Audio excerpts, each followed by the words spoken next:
Hello, everyone. I'm Neely with ListenUp Podcast, and today we have Ashley Cayon. She is an acquaintance of mine.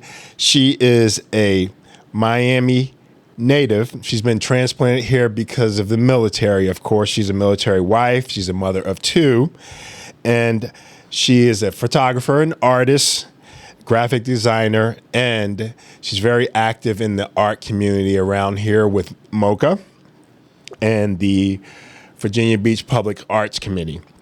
So, how are you doing? I'm pretty good. Good. I'm doing good. I woke up today, so to God be the glory. Okay, I hear you. So, I don't know where to start. So many places I want to start. So, tell us about, of course, how you got here, because you're from Miami originally, I am from right? Miami. And you have a Cuban background. Cuban, yeah. Okay. First generation Cuban American. Okay. Yeah. All right. So let's just start there. Let's talk about your family and. Well, I love growing up in Miami. Miami's full of culture, color, music, vibrancy, heat, humidity, all of the above. But actually, what brought me to Virginia was not the Navy. What brought me to Virginia was my husband was a transmission technician for 13 years, and he was looking for a new opportunity. So the dealership he was working on, they were opening up a new dealership in Fairfax. And the opportunity that they were going to give him didn't end up going through. He's like, I'm not going to keep wasting my time with these people. So for 4 months, he was couch surfing, he was sitting on the couch figuring out what to do. And he said, I'm going to join the Navy before it's too late and I can't enlist. Wow. How long ago was that? It was at the height of COVID. It was Okay. right when COVID started in the beginning of 2020. So Okay. he joined the Navy. And then we went from Northern Virginia to Chicago. It was so cold. I mean, you can imagine from Miami to Chicago where the snow hits all the way up to your knees. And the wind. It splits you right down the middle, Yeah. that wind. But I have to tell you, the lake, they've cleaned that lake and the structures of the building. Chicago is one of the most walkable cities downtown in the country. Actually, Chicago is probably my favorite city. Unfortunately, since it was COVID, everything was closed. Oh, so you didn't get to experience any of I didn't get to that? experience the city. I wanted to go see that bean that everyone talks about. Yeah. Couldn't go there. I was in the Grays Lake area, which is like right at the cusp of Wisconsin and Illinois. Illinois, yeah. So I did go to Wisconsin a lot to try to get some cheese, though. Okay. And then from Chicago, we came down to Virginia Beach, which was a nice change of pace because I feel like it's a little bit of, the north, but you get a little bit of Miami too, where you're next to the beach, you get some sun. Virginia Beach Yeah. is,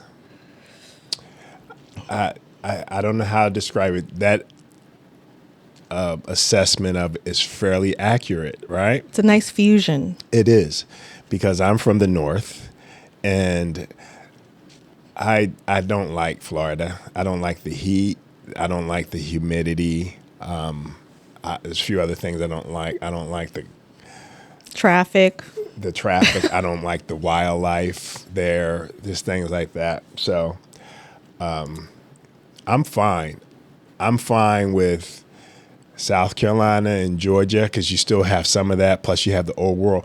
But Virginia doesn't have that. But Virginia does have nice beaches, much nicer than they are in the Northeast, but not like they are in Florida, But it's a good mixture. But And you then see have in the food. Miami, when you say wildlife, if you're getting chased by an alligator, you just run zigzag. So that's mainly what, and then the cockroaches are massive because, everything is concrete everywhere. But the spiders you all have up here, I don't mess with that. Oh, you don't like the spiders here? Okay. They're huge. We don't deal with spiders down there. You know what I don't want to do? I don't want to have to run zigzag, okay? I don't have to step out my door to look to see if there's something in the yard or if my pet's gone, So those are just things that, You get but used to it. you do. I'm an expert at surviving a hurricane now. Well, same thing here. So we have hurricanes quite a bit often here. So I remember being young and surviving Andrew. That was really awful. You grew up in Miami. I was born and raised in Miami. Okay. Were you in the Cuban community the whole time? Absolutely. Okay. I lived in Little Havana. Okay. They call it Little Havana for a reason. Okay. It's all right. So we can talk about a lot of things, right? So this is the great thing that you opened this up for me. So I want to talk about the Hispanic culture. I'm very familiar with the Puerto Rican, and those two are not the same. Okay. Close cousins, same blood, not the same. Both Taíno Indians, right? Taíno. Yeah. Taíno. All right. Are the Cubans Taíno? Okay, but a lot of the influence. Taíno, black. Yeah, but Spaniard. We also have Chinese Cubans. But Cuba, all those islands. They're all together. Dominican Republic, Puerto Rico, and Cuba. We're all cousins. Right.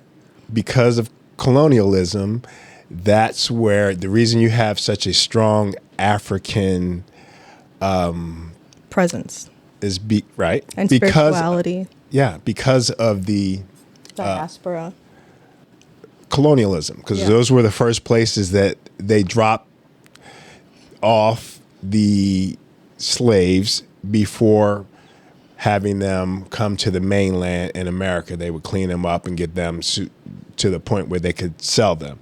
So a lot of the African diaspora is in the music, okay? And I love Latin music. Well, Cubans, they created the La clave del son. What's that? La clave del son is the heartbeat of all Spanish music. So it's, Okay. Gotcha. So you start with La clave del son, and then you continue with, the trumpets, the piano, the maracas, I love that. All of that. So do your parents listen to that music? No? I'm the one that has that more in my blood. See, old school music? Oh, really? Old school, new school. Really? The new school. So who did you listen to? I've had the opportunity to listen to like Hector LaVey. Level. He's Puerto Victor Rican. Emmanuel. But see, that's what I'm saying. My background. So who are some of the? Celia Cruz. Listen to Celia. I actually had the opportunity to see her. When mall concerts were a thing. Yeah. I saw her. I want to say I was 6 years old. We stood in line for like 6 to 8 hours just to be able to see her in that mall concert. So I was lucky enough to have been able to see her in person. Willie Chirino. Willie Chirino is really big in the Cuban community, the Cuban American community, because he's actually a prodigy of Operation Pedro Pan. Operation Pedro Pan was when communism was very prevalent in Cuba. Fidel Castro gave the people the opportunity to send their children alone to the United States to be able to create a better life for themselves. Okay. So the parents stayed behind and they made the sacrifice to be able to send their children to another country to have a better opportunity in life. Okay. So I'm glad you brought that up because I want to talk about why you believe. I have my thoughts about the Hispanic culture and why they take the political stances that they take and why you can't put them in a bubble. You can't generalize. So I have my thoughts about all of that, but I also have my thoughts why they're misled. Because I feel like there's a bit of being misled. So, growing up in in Miami, and your grandmother, did they grow up in Cuba? My grandmother, my mother. So, what do they actually consider the government under Fidel Castro, what would they actually consider that government? If you had to categorize it as, you want me to give you options, or okay, if you had to categorize it as socialist, communist. Or leftist. Communist. Okay. Why do you feel like that? There's absolutely no opportunity. There's no food. There's no water. There's no electricity. There's no opportunity to create a life before they fled Cuba. So my mother and my grandparents left from Cuba to Spain in the 70s. And then through Spain, they came here to Miami. Before they left, they had businesses. They had homes. And when was that? Sugarcane. They had sugarcane fields. Was that the major industry then? Oh, yeah. What years was that? I want to say late early the 60s to 68. I want to say is when they is when everything really started happening. And sugarcane is the major industry there? Well, before then, sugarcane, tobacco, cassava, that was rum. That was some of the main commodities. Well, especially during the 50s and the tourism before the the mob started to move in. Exactly. And making investments. And that all got messed up with the revolution. I think everyone always wants their hand in the honeypot, you know? Yeah, that's where our problems are right now. Yeah, it's just everyone's so interested in turning a profit right now. Unfortunately. Yeah, at the expense of others. So I always ask that question because when the election's going on and people are talking about, oh, we don't want a socialist government. And I try to explain to people socialism and communism and authoritarianism and totalitarianism are all different things. But when you come from a country like some of the third world countries in South America or like a Cuba, you tend to associate all of them together.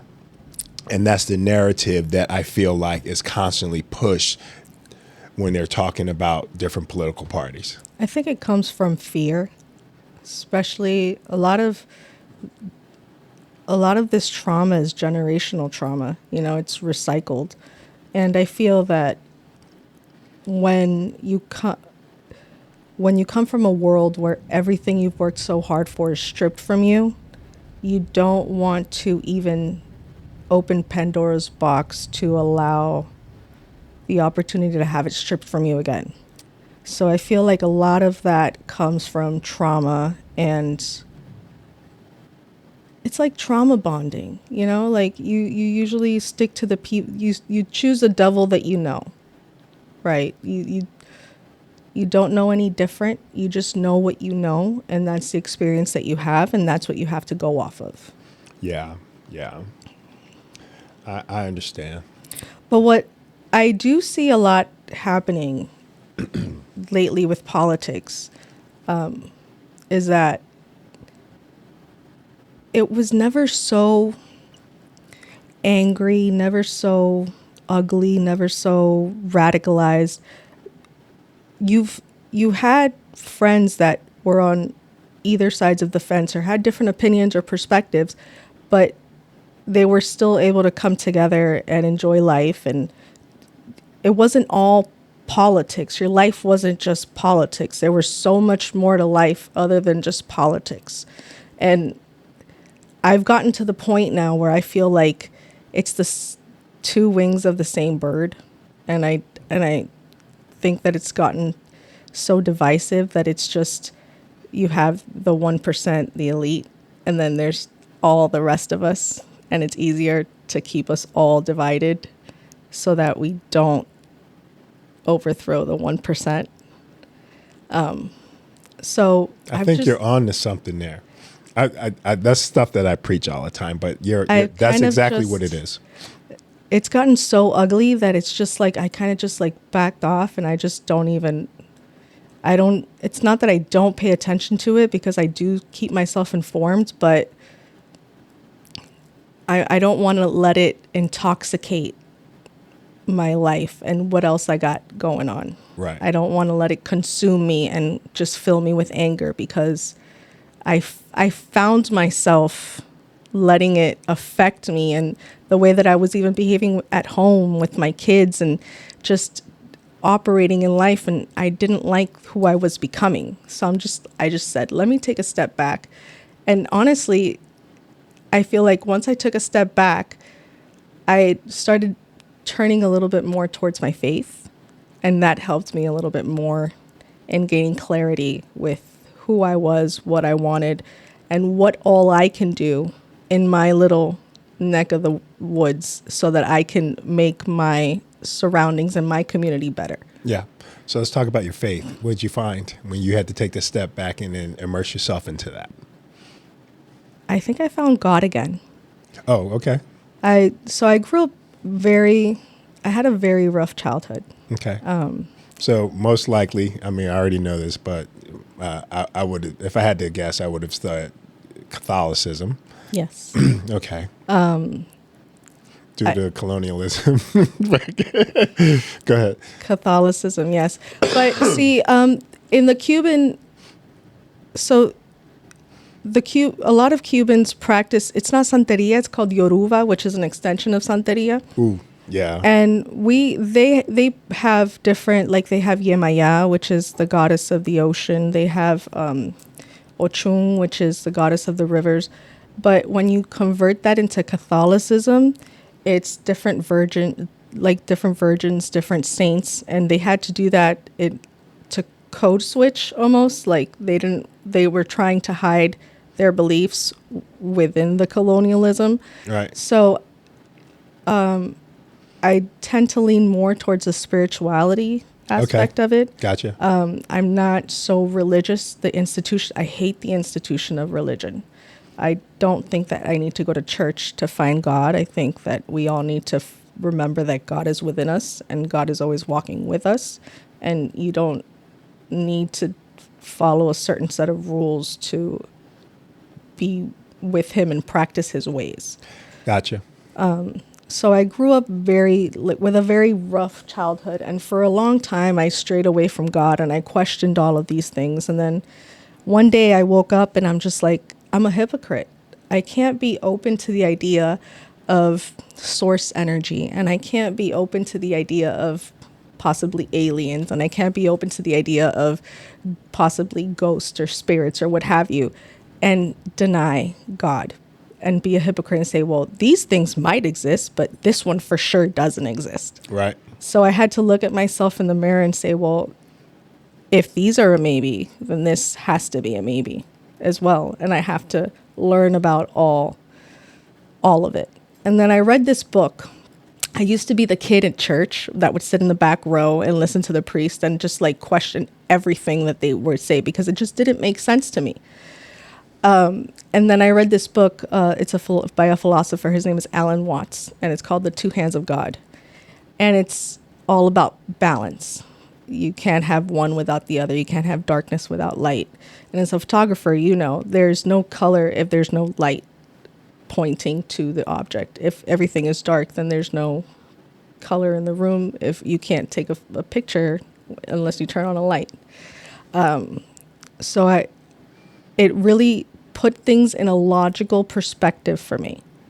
So what I was hearing and what I was thought that was manipulative in a certain way, because I feel that a lot of it is very much manipulative. He worded it in a way where it made sense spiritually to me.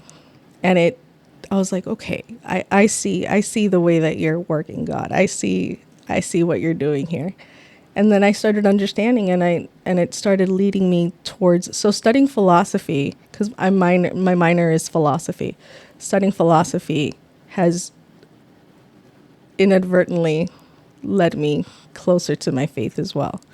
Why is that? Because usually the reason I say that is because when I studied it in college, it opened up my mind to all the possibilities Exactly. of everything else, right? Exactly. And as I gotten older, I learned that systems have been put in place to keep you aligned, okay? Which is, like you were saying, right now we're being fed division, okay? And we're being fed division based on what works for someone else. Well, they're trying to take our differences and create division with our differences, whether it's culture, your skin color, your practices. However, and I think it worked for a while. I think it's starting to fail because people are just tired of it. You know, one of the things that people, I believe, like to do, people don't want to have to be concerned about what their government's doing all day long, or what's taking place, or people getting shot in the street, or people come to your house for things that you may have said that the Constitution gives you the right to speak about. So I think people are starting to get tired of it. If you're an American and you've been here longer than 2 generations, you're immersed in what it's like to be an American. You've hopefully, Gen X and older, you've studied the Constitution, so you understand all these things. So what's taking place is those are divisions. And I think people are just getting tired of it, right? We're different, but, I immediately met you and I'm like, that's my buddy right there. You know what I mean? So, and I need you to help me with things. So, and that's where we are. Yeah, that's where we should all be, because we are all interconnected, right? Exactly. Right. It's all about learning different perspectives. And it even goes back to what you were saying about communism and what the idea that people have and why they operate on that fear and that idea. Right. But it's because there's only one perspective. And how will you understand different perspectives if you're constantly divided and you can't sit down and have a conversation? Somebody's different perspective is not your enemy. They just have a different perspective. And it's about being open and listening to that perspective. And you don't have to agree with it, but if you listen to that perspective, you have more understanding about what's happening around you. Yeah. It creates greater understanding. Yeah, that's good. So I want to talk about you and art, because apparently that's a passion of yours. You do it, you practice it, you teach it. Why? I actually got into art recently since I moved here. I never had the confidence.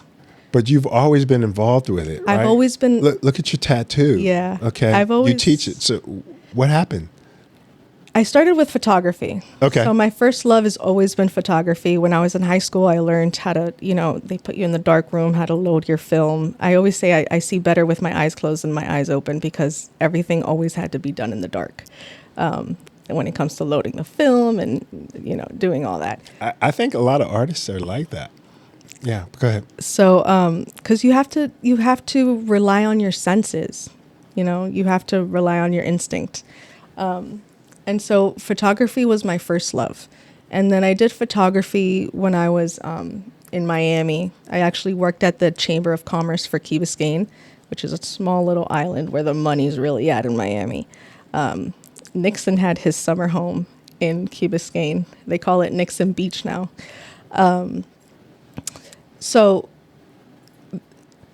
And that's also how Miami's a hustle. The one thing I love about Miami is that it taught me how to hustle. And when a door closes, I will bust open 10 windows and I will find a way to go through. Yeah. There's always a way. There's always a back door. That is one thing that I learned in Miami. Yeah.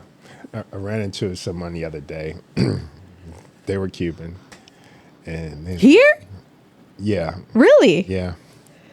So they said they they were sitting down eating, and they were like, would you like something to eat? And I was like, he's like, you probably not ever had this before. And I was like, whoa, what is it? He says, well, we're from Cuba.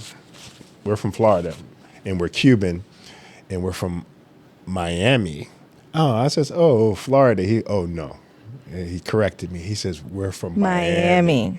There's a difference. That's, yeah. So he made sure I understood that. But I get it. Yeah. It's funny because when I left Florida, I was like, wow, this is how the rest of the world operates. Even going past Orlando, it's extremely different. Yeah. When I would go to Orlando for vacation, people would hold the door open for you and let you walk through. And I'm like, this is weird. This is not normal. But it's growing up in Miami. It's such a melting pot of different cultures, but it's cultures within the Latin community.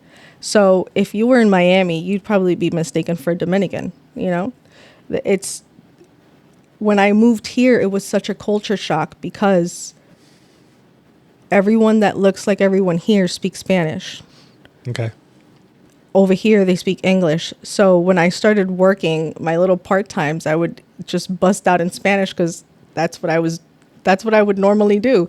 And they're like, what do you say? I'm like, I'm so sorry. I thought my ignorant mind thought you spoke Spanish because that's all I knew. But I know how to tell when someone is from this part of the Caribbean, or if they're Argentinian, or if they're from Venezuela or Nicaragua, or, Central America, whatever part, I know how to differentiate simply because of their accent.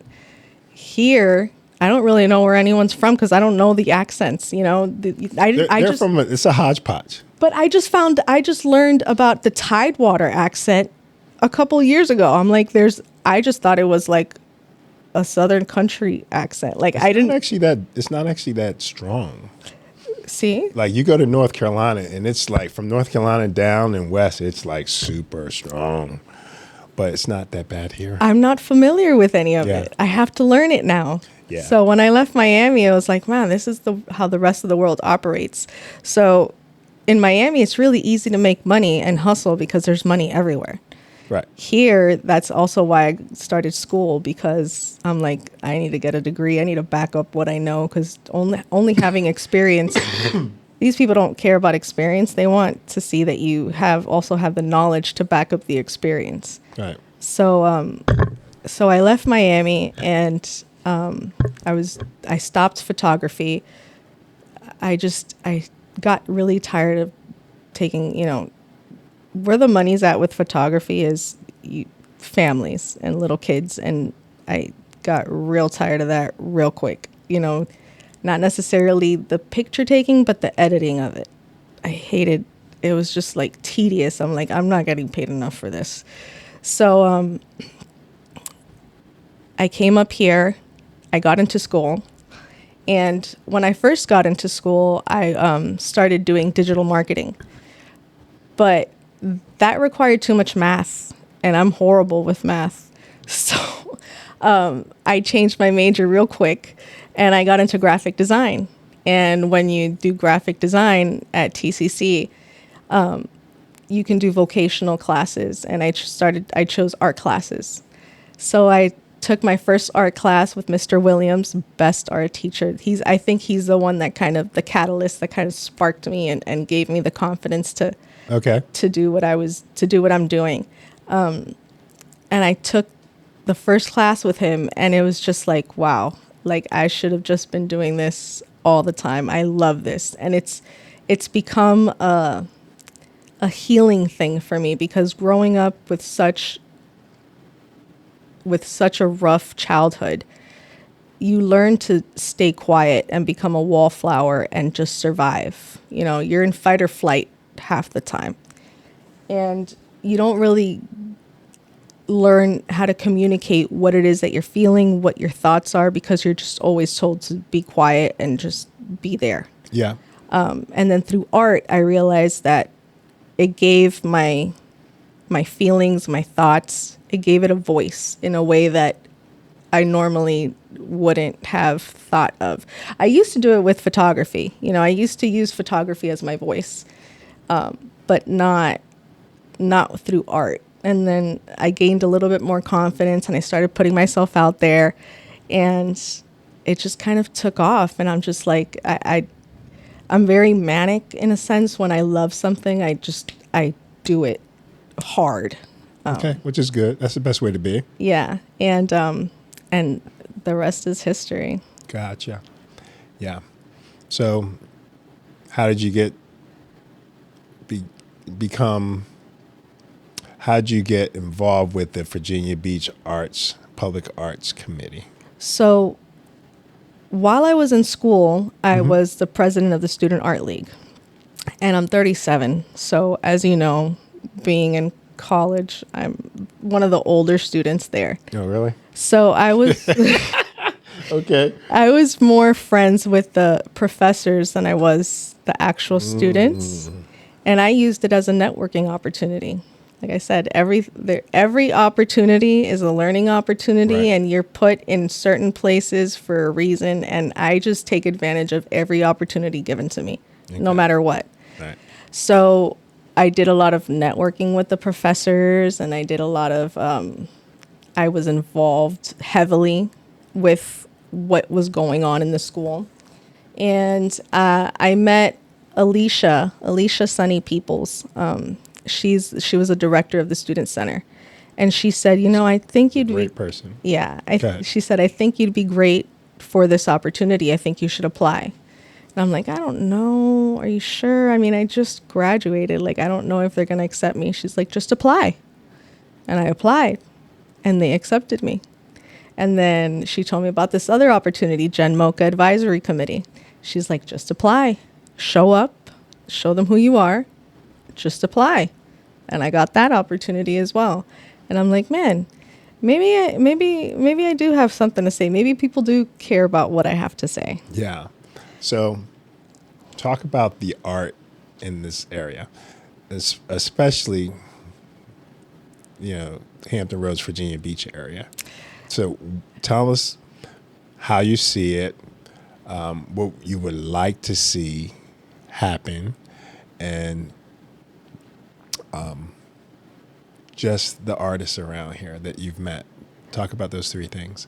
So coming from Miami, in Miami, we have this place called Wynwood Walls. What? Room with walls? Wynwood Walls. The Wynwood Walls. Okay.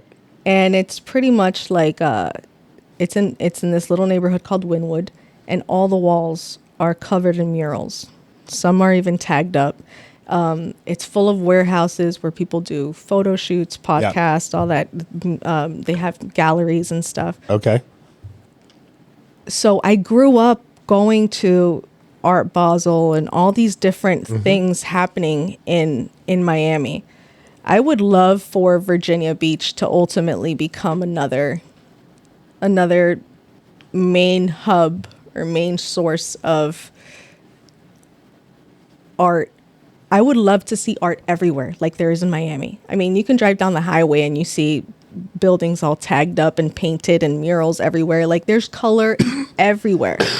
And I would love to see that, because that's one thing I do miss about Miami is that every house had a different color. You might turn the corner and you see a mural on the wall. Here, it's very cookie cutter brick, Well, it's military town. Yeah. You get to see a lot of that, what you're talking about in the Vive. Yeah, the Vive district. It's now up and coming. I feel like it's now they're doing more. They're adding more color, more opportunities for artists, which I think is fantastic. Yes. But I would love to see that if I had my, choice. I would love to see that everywhere, not just the Vive. Right. I would love to drive down every street and see color everywhere. Yeah. But that's just my eclectic, taste that I like. Yeah. And as far as artists, I've met a lot of great artists. There's one artist, her name is Crespo. You met her at the plaque dedication. And her husband, Kassan, he's a great artist as well. So they're like this awesome artist couple. Jessica Siobhan, you had her here. She's a great teacher, and she's also a great artist. She has an obsession with her chickens, I think she said.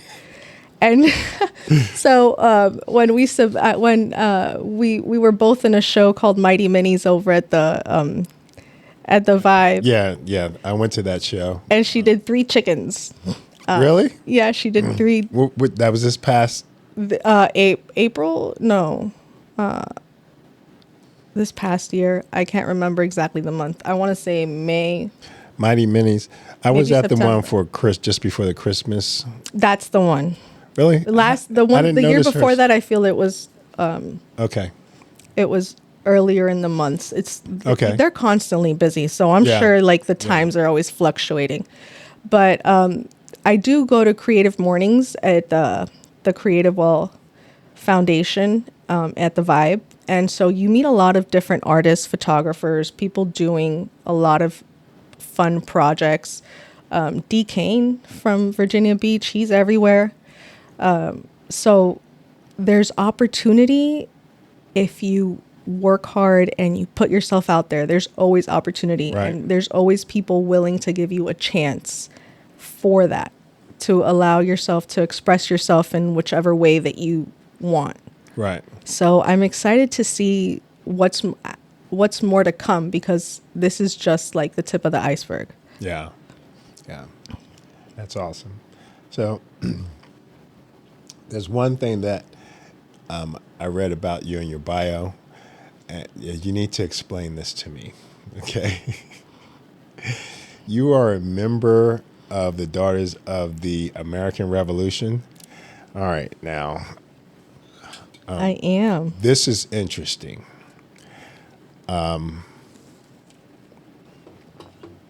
It's very controversial. How did that happen? Well, my father was born in Wichita, Kansas, in the Air Force Base. I forgot the name of the Air Force Base, but his father is Sicilian, which is where our Sicilian side comes from, but his mother's white. So through her, I have lineage of people that fought in the American Revolution. Now, you can't discredit the Hispanic community in the American Revolution because, and I made a video of this on my Instagram, it was because of Cuban women sending funds to the Americas, to George Washington, that he was able to pretty much win the war. Now, Ashley, I'm a historian. I grew up down the street from the Liberty Bell and where the Constitution was written. I have to tell you, that part of history, I don't know. It was called Las Damas de La Habana. So I am not going, I would have to research it. Las Damas, the ladies of Havana. But one thing I will definitely say, there were a lot of things that were during the different periods in time that were instrumental in the American Army being able to win that war. Okay. All right. That one I wasn't aware of. Okay. So I'm going to have to research this. I'm going to question that. Okay. So I forgot who it was that said the quote. Again, it's in the video that I made, but the quote was, it was the bottom dollar in which the edifice of America was built. The bottom dollar? What's that mean? So because of the funds that were sent to Washington and his troops, the group was called Las Damas de La Habana, the ladies of Havana. Those funds, I believe it was a total of $2 million together is what they were able to contribute. And where did they get the money from? Colonialism. Okay. However, go ahead. It's different perspectives. What do you mean?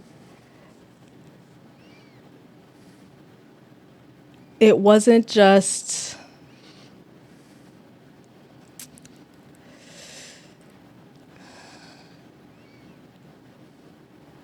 So I joined the Daughters of the American Revolution Okay.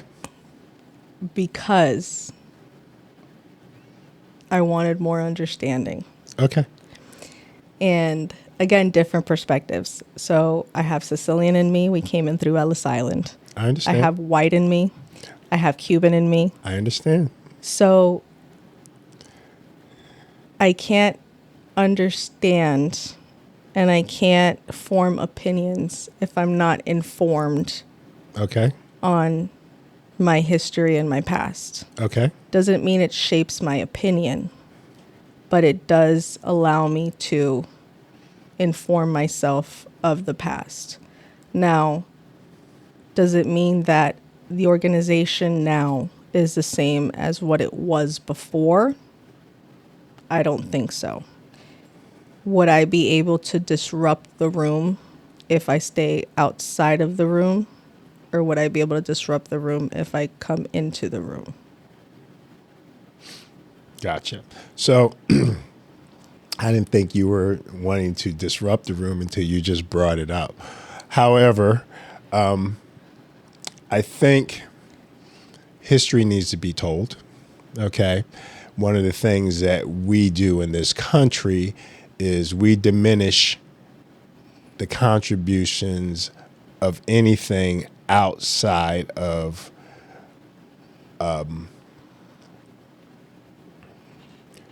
the founding fathers and colonialism in terms of what was good for the country back then. Okay. So you end up in bad places if you don't talk about history and everybody's contributions. So I understand your point and disrupt. But over the years, I've always wanted to talk with people that were daughters of the American Revolution and daughters of the Civil War, because those are all organizations that was put in place to be able to tell a story or a timeline that may create a timeline for history that doesn't include everybody, but sends a there's a couple that I'm aware of. There's Yeah. a couple of chapters that have Black members that are daughters of the American Revolution. Yeah, and I understand. And there's some, and I've talked to people, but being who I am, I ask people why, right? Yeah. And I always ask people why. So I ran into a lady one time. She's sweet as can be. And I was trying to help her as much as I possibly can. And I asked her, I was like, why are you a daughter, or you're part of the Daughters of the American Revolution? And then she was also a Daughters of the Civil War, right? And she's like, I don't know. It was just something that I got involved in to do. And if you're not conscious as to why you're doing these things, you're just constantly, buying into a ideology or an indoctrination, and you're just continuing it. So what I was trying to do was bring consciousness to why she was doing it, because that's, like you said, everybody is a part of all of this. Yeah. All right. So you have to be able to have that discussion. So that's why. So I never had an opportunity to sit there and talk to somebody who's 37, because you're a little more receptive. I'm one of the youngest members in my chapter. And Right. One of the things that I do love that my chapter does is that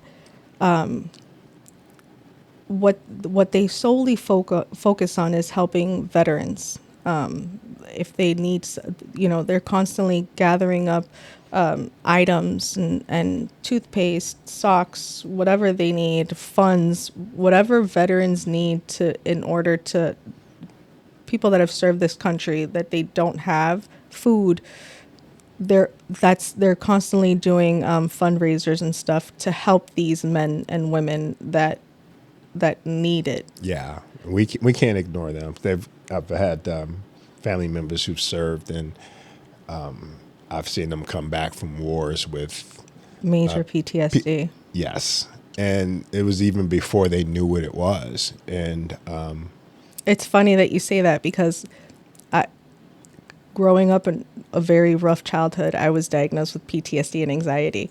And my husband always said, that's all in your head. That doesn't exist. He went out to war, came back. Well, not war, but he went out for deployment, came back 9 months later, and he finally understood what PTSD was. Right. And the constant loss of sleep and the constant waking up from your sleep. And so it took that for him to understand that, no, it's not all in your head. It very much affects you mentally, physically, all of it. Right. Your nervous system, it just disrupts who you are. Yeah. Okay. Thank you. And thank you for talking to me. Yeah, what would you like for people to know and find you and just things like that? Just you can find me on Instagram, TikTok at Design Aesthetic. You can find me on LinkedIn at Design Aesthetic. And what will they find? They'll find my art. They'll find my contact information.